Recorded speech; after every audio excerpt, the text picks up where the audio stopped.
Okay, let's find the derivative of this function. Notice this is a polynomial function, and we're after f prime of x. Now, we're going to do this the long way, one time, so we can see how it connects to all of the various differentiation rules, and there's a bunch for simple functions here, a bunch for combinations of functions here. So we're going to use these things explicitly, one step at a time, to crank out this guy's derivative. And we're going to see that's a lot of work, it's a lot of writing, and that there's a much faster way. But let's go ahead and crank it out for now. So what is f prime of x? Okay, well, what is this thing right here? It's a sum of four separate terms. And one of our differentiation rules speaks clearly to derivatives of sums. Basically, this says we can take a sum, if we're after the derivative here, and express it as the sum of the derivatives of the individual terms. We can do the derivatives here term by term. So this should be the derivative of 7x cubed plus the derivative of 6x squared plus the derivative of 10x, and plus, finally, the derivative of 12. Okay? Of course, I'm just using the ddx notation there instead of the f prime notation, but it still means take a derivative. Okay? And if you're worried about this having four terms and this only having two terms being added together, well, just think about, you can express f of x as the sum of this term and all of this, and so that should be the derivative of this plus the derivative of all this. What's the derivative of all this? This again is a sum of this term and the rest of this. And so its derivative should be the derivative of this guy plus the derivative of the rest of this. And the rest of this, of course, is a sum as well. And so it should be the derivative of the rest of this must be representable as the derivative of this 10x piece plus the derivative of this 12. And so essentially you still have this. But now, looking at each one of these, notice what we have. We have the derivative of some constant times a power of x. Okay? So technically the last thing being done here in each one of these expressions, a constant times the power of x, constant times the power of x, a constant, well, I guess times x to the 0 perhaps. Okay? Technically the last thing being done in those guys is multiplication. You might be tempted to use the product rule, but don't. There's a simpler rule we can use, one that gets us to the derivative faster, and that's the constant multiple rule. When one of the functions here in the product is a constant, go with this guy. Because what does he say? He says basically we can take this constant and pull it outside of the derivative process. Okay, so I'm taking c times the derivative of what's left. So I can take this 7, let's push this down a little bit, and say that's 7 times the derivative of x cubed. Plus here again, pull the 6 out. 6 times the derivative of x squared. Here again, plus 10 times, pulling that 10 out, the derivative of what's left. And here, well, I could do the same thing, or I could simply note 12 is a constant, so this is the derivative of a constant. That must be 0. Okay? Now, we've got this down to an expression involving derivatives of very small functions. In fact, each one of these functions left is a simple power of x. And we have a differentiation for that too. Okay? This basically says I can look at the power here and pull it out in front, now as a multiplier, and then my new power is 1 less than the old power. So I can replace this piece here, I still have the 7, with 3 comes down in front, times x to an exponent that has been reduced by 1. And 6 times, here again, pull the 2 down in front, times x to the first. Of course, I don't have to write the first. It's understood. And then over here, that's 10 times, this is x to the first, so I'm pulling the 1 down. Of course, multiplying by 1 is not going to really do anything there. and then I drop it by 1. So now I'm looking at x to the 0, and x to the 0 simply is 1. So this would just be 10 times 1, and there's no need to write that. Okay, and then of course I have plus 0, which doesn't do a thing. Okay, so all that's left is to do some of these multiplications. That of course is 21x squared plus 12x and plus 10. That is our derivative. Okay, now remember, we said this was the long way. We really don't want to do this in practice because there's a much faster way for dealing with polynomials. Okay, let me slide this out of the way. I'll maybe do our work in purple here this time. Okay, if you had this, so the same exact function. Okay, let's do this one more time, only this time we're going to do it in a single step. Okay, notice what happened for all of our terms here. The coefficient popped outside of the differentiation process for each term. We're differentiating each term. Okay, it just stayed along for the ride, and then we just applied the power rule to the remaining guys. We can do that here in our heads. The 7's going to come along for the ride. We have to apply the power rule to x cubed. So the 3 comes down, multiplies by the 7 to give us 21, and we drop the power by 1. The 2 comes down from the power rule, gets multiplied with the 6 that's hanging along for the ride to give us 12, and we reduce our power by 1. This 1 comes down by the power rule, multiplies by the 10, we still have 10, and the exponent gets reduced to a 0, x to the 0 is 1, so we just have 10. And this is a constant, taking the derivative of that, we have 0. So we get immediately to that, the derivative of this polynomial. Okay, no need to write all of this mess. Even though this is what's going on behind the scenes, we're going to have to deal with polynomials and their derivatives so frequently that knowing how to get from here to here in your head is of primary importance. Okay? Okay, in this problem, we have this given function. We're after its derivative. We're free to use the differentiation rules to do that. Okay, so how do we start? Well, we look at our original function and we say, well, what is this? Is this a sum? Is it a difference? Is it a product? Or is it a quotient? Is it a composition? What exactly is this? And the way to answer that question is to think about, by order of operations, what's the last thing you do to evaluate this expression? If you plug in a value for x, like let's say 2, well, let's see, the first thing you have to do is square the 2, and then we have to add 2 to that, finishing off what's in the parentheses, so that's going to be 4 and 2, that's 6. Then we have to jump over here and say, well, it's 3 times 2, that's 6, plus 1 is 7, and then you have 6 times 7. The last thing you did was the multiplication. So this is a product. Okay? And as such, the product rule applies. The derivative of something times something else is the first something times the derivative of the second something plus the second something times the derivative of the first something. Okay? So, doing that here, we have the first something, that's this guy, times the derivative of the second guy. Now the derivative of the second guy, that's the derivative of a polynomial. Okay, and we can do derivatives of polynomials term by term. The derivative of 3x, well, that's just 3, right? Bring the 1 down, drop it to a 0 power. Okay, so we have 3 times 1, and the derivative of the 1, that's a constant. So we're really multiplying by 3 plus 0 here, or just 3. But don't forget, the product rule has another piece to it, plus the second guy times the derivative of the first guy.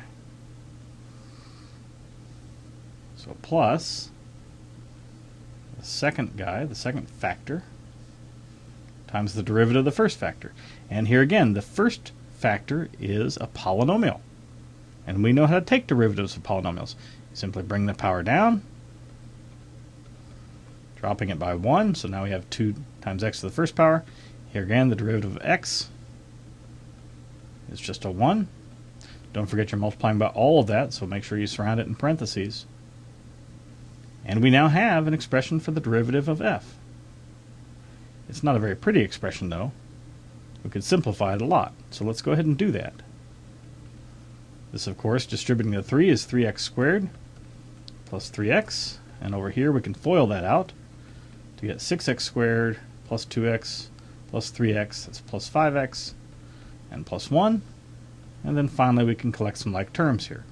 So it's 9x squared plus 8x, and finally plus 1. And that is the derivative of our given function. Okay? Okay, here we're given this function. We're again after the derivative. Okay, we're again going to see how can we use the differentiation rules to that end. And the way we start is we look at our expression for f of x and ask ourselves the question, what is this? Are we looking at a simple function? Are we looking at a sum or a difference or a product or a quotient or a composition of functions? What are we looking at? And to answer that question again, follow the order of operations. The last thing you do in evaluating this expression, that's what it is. Okay? And 9 times out of 10, that's the differentiation rule you're going to use to proceed. So if I plugged in a value for x, like x equals 7, I'd first have to crank out 7 squared, I'd have to crank out e to the 7, I'd have to crank out 1 over 7 squared, and then finally I would add them together. So this is a sum. And derivatives of sums are really nice. You can find them term by term. You take the derivative of the first thing and the derivative of the second thing and simply add them together. So I'm going to break this up into the derivative of the first thing, there he is, plus the derivative of the second thing. Okay, now I could write this as 1 over x squared here, but I'm going to look ahead a little bit. Knowing that powers of x are very easy to take derivatives of via the power rule, namely bring the exponent down and drop the exponent by 1, when I see this 1 over x squared, I know we can write that as x to the negative 2. And doing so makes it a little bit easier to take the derivative. Okay? Now, what do I do with the rest of this stuff? Well, this is the derivative of a what? Again, the last thing being done here, if you plugged in x equals 7 and cranked this out, that'd be 7 squared, that's 49, and there's e to the 7, that's whatever it is, and then you'd have to multiply those two values together. The last thing done is what it is. So this is a product. And, ergo, the product rule applies. So we need the first factor times the derivative of the second, plus the second factor times the derivative of the first. Okay, so we have the first guy times the derivative of the second factor. Right? There's the first guy, there's the second guy. The derivative of e to the x is what? That should be one we know right off the top of our heads. There he is. Derivative of e to the x is e to the x.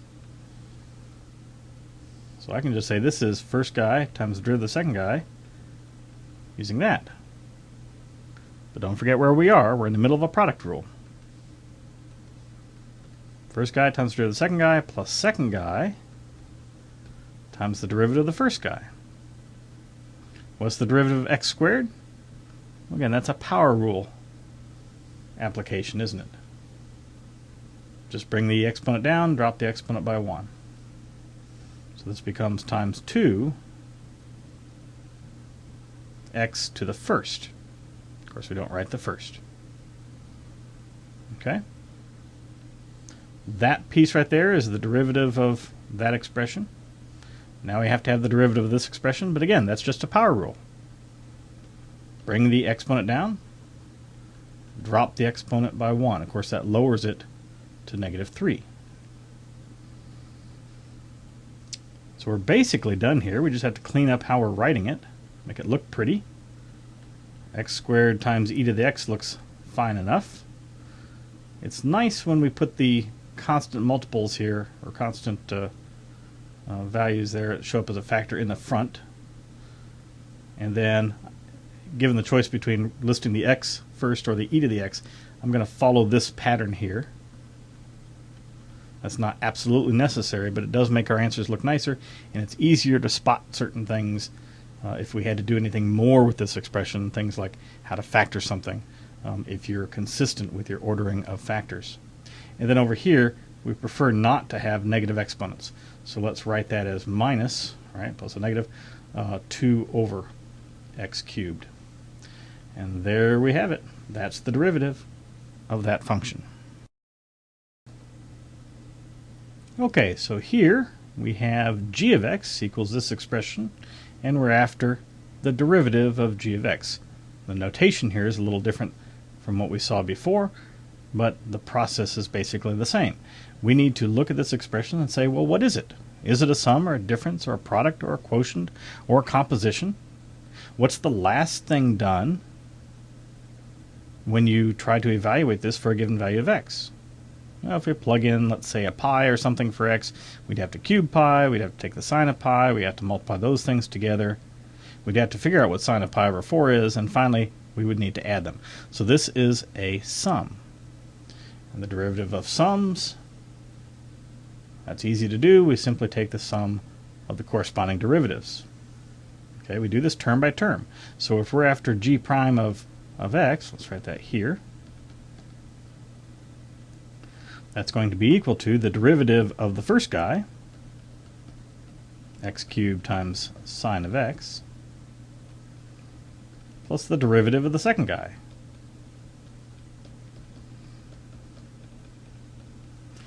But hold on, what is this? The derivative of sine of pi over 4. Notice there's no x's in this. There's no variables at all. This is a value. In fact, we could crank it out. I think it's like the square root of 2 over 2. And what's the derivative of a value like that? The derivative of a constant value. That's just 0. There's no need to write this piece. This is simply 0. Okay, so all that's left is then to crank out this derivative. This, again, is what? A sum, a difference, a product, a quotient, or a composition. The last thing done is the multiplication. So this is an application of the product rule. So first factor times the derivative of the second factor plus the second factor times the derivative of the first factor. Okay, so this should be first factor times the derivative of the second factor. What's the derivative of sine of x? Well, again, that's one of our rules. Derivative of sine is cosine. So it's cosine of x. Don't forget where you are. You're in the middle of a product rule. First guy times the derivative of the second guy plus second guy times the derivative of the first guy. Now the derivative of the first guy, this is a power of x. So we deal with the power rule here. Simply bring the exponent down and drop the exponent by 1. And that's our new exponent. So we bring the 3 down and drop the exponent by 1. And plus 0, of course, doesn't contribute anything. So that is our derivative of g. We might want to clean it up a little bit, make it look a little prettier. X cubed cosine x, there's not much you can do with that. And really, there's not much you can do with this either, except for maybe write it in a more consistent order. Let's put the power of x and the constant out in front. So plus 3x squared times sine of x. That makes it a little bit easier to read. We can see we're only really taking the sine of x here, as opposed to the sine of all that. And you might want to put parentheses in there to that end as well. Okay, that's it. That's the derivative of g. Okay, here we're given that y is x over cotangent of x, and we're asked to find y prime, namely the derivative of this expression. Okay, again using the differentiation rules. Just like always, we ask ourselves the question, what is this that we're looking at? Is it a sum? Is it a difference? A product? A quotient? A composition? Well, clearly, the division there suggests we're talking about a quotient. Okay, and so we can use the quotient rule. which is a little bit complicated to say, but basically it's the bottom guy times the derivative of the top guy minus the top guy times the derivative of the bottom guy over the square of the bottom guy. Okay, so y prime should be the bottom guy times the derivative of the top guy. What's the derivative of x? Well, it's just a 1, right? So that's not really going to do anything. Minus the top guy, x, times the derivative of the bottom guy. The derivative of cotangent x. Let's see, that's one of our rules here. Negative cosecant squared of x. Okay. So let's put that in parentheses here so it doesn't look like a difference. That would mess us up. Okay, so bottom guy times the derivative of the top guy minus top guy times the derivative of the bottom guy. All of that over the bottom guy squared. So this is basically the derivative. We just want to write it in a prettier form. Okay, a more simplified form. And to that end, especially since we have cotangents and cosecants involved here, we might want to rewrite things in terms of sines and cosines. But before we do that, let's get rid of this multiplication by 1 and clean this up a little bit. That would be cotangent of x minus x times a negative cosecant squared. That'd be a plus x times cosecant squared x over cotangent squared x. Okay, now like I said, it might be useful to split these things into sines and cosines. So the cotangent of x, that would be cosine of x over the sine of x. And here we have x times cosecant, which is 1, cosecant squared, excuse me, which is 1 over the sine squared of x. And then all of that is sitting over cotangent squared, which is cosine of x squared over sine squared x. Well, it looks like we made it worse rather than better. Now that we have all these fractions here in our numerator and our denominator, but notice we can kill off all of them with the multiplication by a well-chosen value of 1, namely the common denominator amongst all of these little fractions over itself, or sine squared of x over sine squared of x. And that's going to give us, let's see, in the top, that one would cancel and we pick up another one. So cosine x times sine x. Plus here, that cancels completely. We have an x. And then in the bottom, again, the sine squareds cancel completely. And we have cosine squared x. If you want, you can take it a little bit further. Slide that up a little bit so we can see what we're doing. You could split this apart as one possibility. Cosine x times sine of x over cosine squared of x plus that lone x over cosine squared of x. And the reason I split them apart is we see we have a common cosine, at least on those guys, so we could cancel that and that. That leaves sine of x over cosine of x. That's the tangent of x. And x over cosine squared, well, isn't that the same thing as x times 1 over cosine squared of x? Which we can replace with secant squared of x. Okay? That's pretty tight, even in comparison to this. So that is our answer. We probably could have stopped up here as well. Okay? But definitely don't leave it in this form. Okay? So that's the derivative of our original function, x over cotangent of x. Okay, here we have y equals the square root of x cubed plus 6x, and we're after dy dx. Of course, that's the derivative of y, or the derivative of this expression with respect to x. But how do we find that derivative? we need to ask ourselves the question, what is this that we're looking at? Is it a sum? Is it a difference? Is it a product or a quotient or a composition? To answer that, we ask, what's the last operation we apply when we're evaluating this for a particular value of x? So for example, if x was 2, you'd have to cube 2 first to get 8. You'd have to multiply 6 by 2 to get 12. Then by order of operations, you would add to get 20. And then finally, you would take the square root. So the last thing being applied here is the square root function. We are applying a simple function to this other function sitting inside of it. This is a composition. And perhaps to see it more clearly, or to be psychologically beneficial as you're trying to figure out what to do here, you might find it useful to rewrite this thing as x cubed plus 6x raised to an appropriate power. Of course, if we're talking about the square root, that's equivalent to raising something here to the 1/2 power. So now it's very clear, in thinking about this as a composition, what the inside function is, x cubed plus 6x, and what the outside function is, something raised to the 1/2, x to the 1/2. Now, what differentiation rule applies when we're talking about compositions? The chain rule.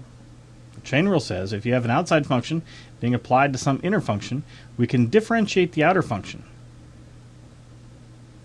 and then take that derivative at our inner function, as long as we remember to multiply by the derivative of the inner function. Okay? So, how do we do that in practice? If we're after y prime, and we have y prime is something to the 1/2 power, we want to differentiate that outer function. Something to the 1/2 differentiated by the power rule is 1/2 times the something or to the negative 1/2, where this exponent here is the result of subtracting 1 from that exponent. We've just used the power rule. Okay? But what is the something here? The something is all of this. So we have x cubed plus 6x on the inside, and don't forget to multiply by the derivative of that something. The derivative of this. Of course, this is just a polynomial, so its derivative is quick. It's just 3x squared, right, for the x cubed, and plus 6 for the 6x. Be careful when you write this. Right now, we have something wrong, because all of this is only really getting multiplied by the 3x squared. We need these parentheses. You need to multiply by the entire derivative of the inside. The entire derivative of the inside. Okay? So that's what y prime is. Of course, we want to clean it up as best we can. We see we have a negative exponent here, so let's put that in the denominator somewhere. We also have a multiplication by 1/2, so we can just put a 2 in the denominator there. The 3x squared plus 6 can go to the numerator. And rather than writing this as x cubed plus 6x to the 1/2, to the positive 1/2 power, let me go ahead and return to the radicals. Okay, and express my answer in that form, since the original question used the radical form. Okay, so that right there is our answer. That's the derivative, dy dx. Okay, here we have y equals this guy, and we're after y prime, so we're just trying to differentiate this with respect to x. In order to do that, we need to look at this expression and say, what is it? Is it a sum, difference, product, or quotient, or a composition? Well, what's the last thing done by the order of operations if you plugged in a value for x and tried to evaluate this thing? Now, if I plugged in 2, let's see, I first got to cube it. I'll also have to square it and then add 1 to that. Then I'll have to take the square root, and then finally I do the multiplication. So this is an application of the product rule. Okay?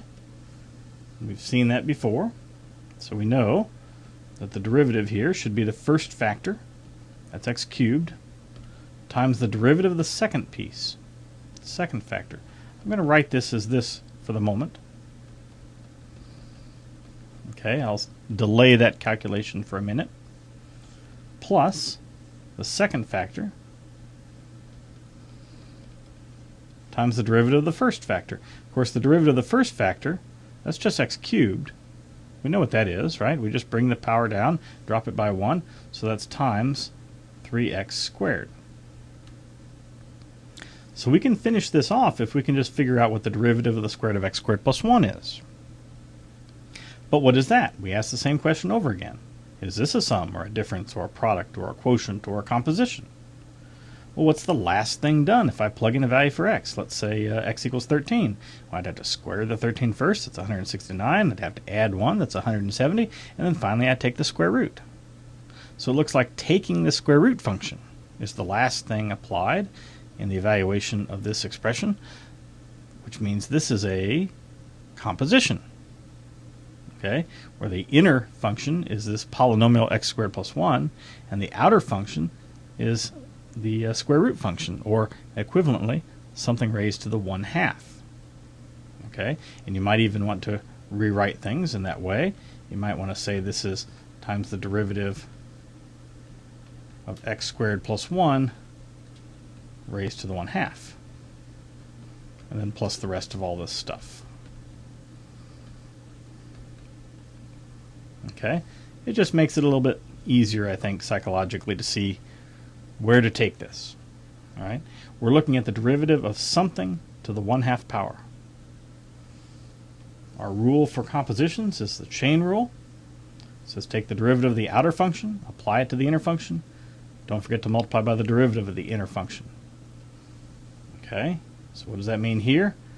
This is something to the 1/2. To take its derivative, using the power rule, we bring the 1/2 out in front. We drop the exponent by 1 to give us a negative 1/2 here. This will be something, and then times the derivative of the something. The something is the same thing we had in here to begin with. And the derivative of that something, the derivative of this, being a polynomial, well, it's just 2x plus 0. Okay, so just 2x. Don't forget, you still have this, and you still have all this, and I'm going to write this in a little bit friendlier way. I'm going to put the 3x squared in the front. Okay, so we've finished the differentiation piece here. All that remains is to clean this up. One thing we notice right off the bat is those 2's can cancel. And this guy right here, being raised to a negative exponent, we should probably throw him in a denominator somewhere. Okay, so rewriting things, we have x cubed times this x, that's x to the 4th. That guy to the negative 1/2, which means we can put him in the denominator. And maybe I return to the radical form at this point. We could wait if we wanted to. We also have plus 3x squared times the square root of x squared plus 1. Okay, this isn't too bad of a form. If you want, you can combine these into a single fraction. That's frequently what you will want to do later on when we have to do something more with the derivative, and we'll want to know things like where is it equal to 0 or where is it undefined, and having things expressed as a single fraction in factored form is desirable to that end. Okay, of course that requires that we get some common denominators here. We'll need to throw in a square root of x squared plus 1, top and bottom.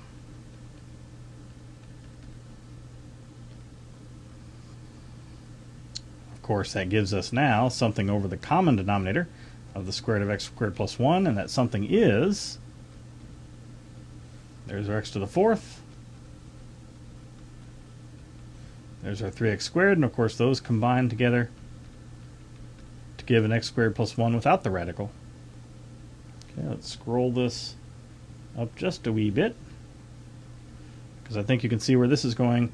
We have an x to the 4th plus 3x to the 4th, so I guess that makes 4x to the 4th there, and then plus 3x squared over the square root of x squared plus 1. And that is the derivative of that function right there.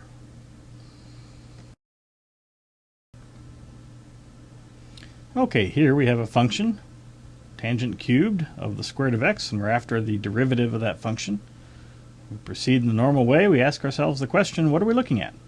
Is it a sum? Is it a difference? Is it a product? Is it a quotient? Is it a composition? And to answer that question, we say, well, what's the last thing we do when we evaluate this expression if I plug in a given value for x? So maybe I plug in some strange value. Maybe I plug in pi squared or something. And I take the square root of that first. That gives me pi. And then I have to take the tangent of that and then cube that, right? Following the order of operations in this interesting notation here. So the last thing done is cubing something. That's an application of the cubing function. This must be a composition. And to maybe see it more clearly, you might rewrite this as tangent of the square root of x, all of that cubed. That's equivalent, of course. So now we can see we have an inside function, and then we have the outside function of something cubed. So to take the derivative, the chain rule applies. We have something to the third power. Dealing with the derivative of the outside function first, that'd be 3 times something to the second power. But the chain rule is going to insist that we not only put the something here, we put the derivative of the something over here as a factor of the whole expression. Now, what is the something? The something is the tangent of the square root of x. And then we need the derivative of the tangent of the square root of x sitting over here. For now, let me just write that like this. Okay? But that's another problem to do. Now, what is the derivative of the tangent of the square root of x? We start over. We say, again, what are we looking at? Is it a sum? Is it a difference? Is it a product? Is it a quotient? Is it a composition? Okay? If I plugged in a value for x, like 4, take the square root first, and then we take the tangent. The last thing done was taking the tangent. That's the application of a function. This, again, is a composition of two things. The inner function being the square root of x, the outer function being the tangent. So again, we can use the chain rule. We have 3 times the tangent of the square root of x, all of that squared, times, okay, here we go, the derivative of the outer function. The derivative of the outer function, the derivative of tangent of x is secant squared of x. So the derivative of tangent of something should be secant squared of that something. But because this something is not a simple little x, we need to invoke the chain rule and multiply by the derivative of that something. Okay, what was the something? The something was the square root of x. Now, what's the derivative of the square root of x? Well, recall, square root of x is x to the 1/2. So if I'm going to differentiate that, I've got to bring the 1/2 down. I've got to drop the exponent by 1. Maybe I write that more cleanly as 1 over 2 radical x. Okay, so the derivative of the square root of x is 1 over 2 radical x. Okay, so that is the derivative of that function. There's very little we can do to clean this up. I suppose we could put everything over this 2 radical x here, and we could write this as 3, and then again, thinking about how we change from this to this, we can go back the other way as well. We could write this as 3 times tangent squared of the square root of x times secant squared, again, of the square root of x. These parentheses are not needed. We can write it like this. Of course, if you want to leave the parentheses in, that's fine too. But that is the derivative of that function. Okay, here we have y equals sine of the secant of x, and we're after the derivative. We proceed in the normal way. We first look at this and say, what are we looking at? Is it a sum, a difference, a product, a quotient, a composition? What's the last thing that happens when I evaluate this expression when I plug in a given value of x? Like, I don't know, pi over 2. Well, we take the secant of pi over 2, and then whatever value we got out, we take the sine of that. So the last thing that happened was the sine. That's a nice simple function for us. So this is a composition. Okay, this is sine of something. So if I want to take the derivative of sine of something by the chain rule, which governs how we deal with compositions, I take the derivative of the outer function. Derivative of sine of something is cosine of something. Don't forget to multiply by the derivative of the something. Now, what's the something here? Secant of x. So the derivative of that something is what? Do you recall the derivative of the secant x? It's one of our differentiation rules. There he is right there. It's secant x times tan x. So secant x times tangent of x. And that is it. There's nothing we can do to simplify that expression. We're done. Okay, here we're given f of x, and we're after f prime of x. We have to take the derivative of this. We proceed in a natural way. What is this that we're looking at? Is it a sum? Is it a difference? Is it a product? Is it a quotient? If I plugged in some value of x, what's the last thing I do to evaluate the expression? If I plugged in, I don't know, 7 or something like that, I have to take the square root of 7. Then I'd have to take the tangent. Then I'd have to square it. I have to do the same things over here. Take a square root of 7.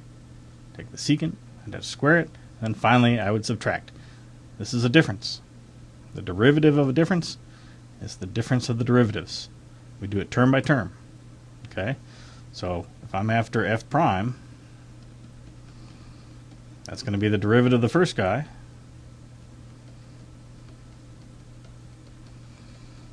minus the derivative of the second guy.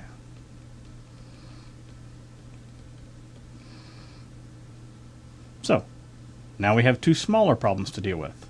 How do I take the derivative of this? What's the last thing that happens in the evaluation of this expression for a given value of x?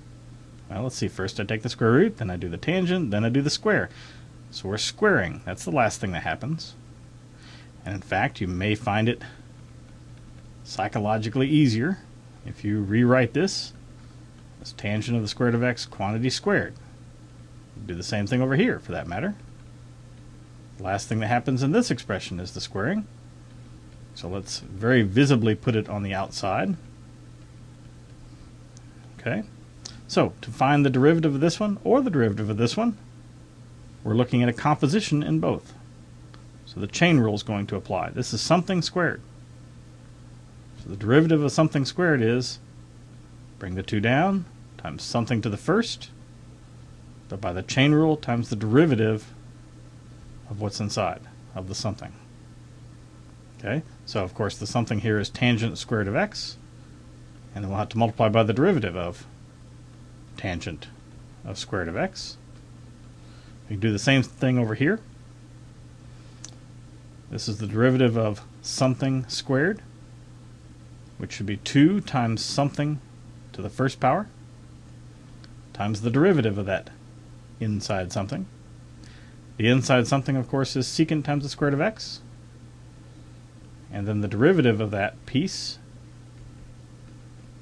maybe we leave that for a later calculation. Let's scroll up a little bit here. Oops, too far. All right, so now what about this derivative and this derivative? Okay, we know we have 2 times the tangent of square root of x. But what is this? Here again, what's the last thing being done in the evaluation of this expression? If I plug in a value for x, I first take the square root, then I take the tangent. This is tangent of something. That's a simple function being applied to something else. This is a composition. So the derivative of tangent of something, let's see, derivative of tangent, that's secant squared of something. Don't forget by the chain rule times the derivative of the something. What's the something here? Square root of x. And what's the derivative of square root of x? 1 over 2 root x. Remember, we can think about square root of x as x to the 1/2 and use the power rule there. 1/2 times x to the negative 1/2, which is this. Don't forget where you are, though. that only replaces this. We still have all the stuff above here. Minus 2 times secant of square root of x times the derivative of this. What is this, though? Sum, difference, product, quotient, composition. What's the last thing that happens in the order of operations when you evaluate the expression for a given value of x? You take the square root first, then you take the secant. That's the last thing that happens. This is a composition. Okay? So the derivative of secant of something. Derivative of secant of something. Well, derivative of secant of x is secant x times tan x. So the derivative of secant of something must be secant of something times the tangent of the something. And then don't forget, by the chain rule, we'll need to multiply by the derivative of that something. Now, what is that common something that we saw here? That's the square root of x. And the derivative of that something, of that square root of x, as we saw before, is 1 over 2 square root of x. Now, look at what we have. We have a 2 times a tangent of root x times secant squared of root x, and then times this guy. We have a minus a 2 times secant squared of square root of x, that matches this, times tangent of square root of x, that matches this, and times this guy, which matches this. We have this guy minus this guy, and they're the same guys. This is 0. Look, what we have done here is perfectly fine. But the fact that we got 0 suggests we missed something early that could have saved ourselves a whole lot of trouble. And this is something worthwhile to remember. If you can simplify your expression that you're trying to take the derivative of, it will probably make taking the derivative a much easier process. Let's erase all this for now. We know the answer should be 0. And let's think about what we might have missed. Look, we're talking about tangent squareds and secant squareds of something. Isn't there a trigonometric identity that talks about tangent squareds and secant squareds? If you've forgotten what it is, you surely remember that cosine squared of theta plus sine squared of theta equals 1. And there's a quick way to generate the Pythagorean identities that involve tangents and secants, or alternatively cotangents and cosecants. If I want the one involving tangents, let's see, a tangent is a sine over a cosine, I'm going to divide everything here by cosine squared.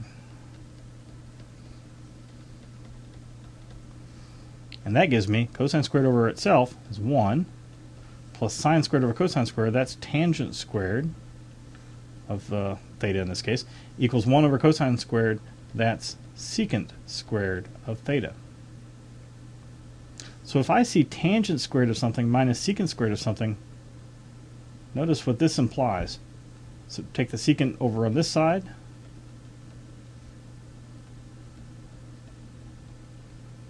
take the 1 over to the other side. Tangent squared of any angle minus secant squared of that same angle is always -1. This is a constant value for every x that we can take the square root of. Okay? We might have well said, find the derivative of f of x if f of x equals -1. The derivative of a constant function is 0, and we're done. Much less work that way. Okay, so don't forget, if you can simplify the expression, it will probably help you in taking the derivative.